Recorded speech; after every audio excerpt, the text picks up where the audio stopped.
Rasulullah hadirkan di tempat ini. Ya Rasulullah,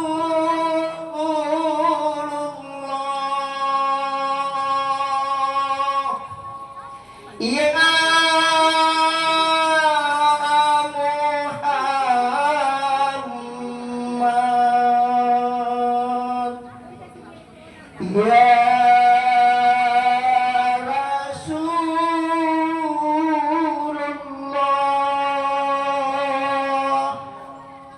ya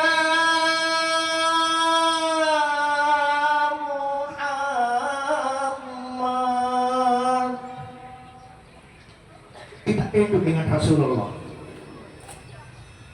Kita cinta sama Rasulullah. Apa yang pertama dilakukan Rasulullah waktu tiba di Madinah waktu itu? Yang pertama yang dilakukan oleh Rasulullah adalah memperbaiki persaudaraan. Jalin persaudaraan. Ada masyarakat yang datang, ada penduduk asli, ada juga pendatang. Rasulullah menghilangkan mana penduduk asli, Rasulullah menghilangkan mana pendatang. Yang disebut orang yang ada di Madinah semuanya penduduk Madinah. Walendrang ini banyak pendatang? Banyak? Sebenarnya tidak ada lagi pendatang di Walendrang. Pada saat tertulis namanya di Sustantin, saya adalah bagian dari 8 desa 1 kelurahan di Kecamatan Walendrang. Maka Bapak dan Ibu sekalian bukan lagi pendatang, tapi Anda sudah menjadi orang Walendrang. Tidak percaya kita tanya ke Pak Camat di 4 desa. Tidak ada lagi perbedaan.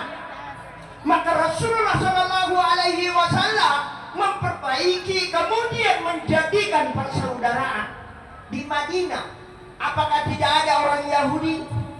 Ada. Apakah di Madinah tidak ada orang Majusi? Ada. Hidup berdampingan. Maka Rasulullah mendapatkan piagam Madinah. Kenapa disebut dengan piagam Madinah? Karena Rasulullah bisa memadukan, kemudian menjadikan orang bersaudara di dalamnya. Tidak perlu lagi ada tawuran, tidak perlu lagi ada masalah di Walendrang. Kalau persaudaraan kita pupuk, kalau persaudaraan kita perbaiki, maka insya Allah akan terlaksana dengan baik. Makanya ini saya lagi menyatakan kenapa ibu-ibu banyak. Karena yang paling banyak memegang peranan di dalam persaudaraan adalah ibu-ibu. Iya. Mohon maaf, 2 saja ibu-ibu yang laksanakan. Kalau pulang nanti ada sabda Rasulullah Shallallahu Alaihi Wasallam, kalau kita masak di rumah, diupayakan orang yang mencium masakan kita, kita harus bagi sekurang-kurangnya apanya Bu? Kuahnya. Nah, hafal semua ini ibu-ibu. Tapi jangan juga masak kuahnya saya dikirim ke tetangga. Nabi yang hadis Nabi, kuahnya saja dibagi, isinya jangan kasih. Ya jangan. Karena terkadang juga orang masak tempe, sekarang ini tempe dia masak bumbunya bumbu konro. Nah bilang ini tetanggaku makan konro lagi, tidak nak kirim-kirim. Padahal sebenarnya tempe gini cuma kemarin dari Palopo atau kemarin masuk di pasar beli rampa konro. Makanya perlu dikasih ke tetangga. Rasulullah Shallallahu Alaihi Wasallam tidak menyatakan kasih tetanggamu yang Islam, kasih tetanggamu yang sama-sama sekeyakinan, tidak. Beliau menyatakan kasih tetanggamu walaupun itu bukan orang Islam. Makanya waktu itu dikasihlah semua tetangganya, ada orang non-Islam.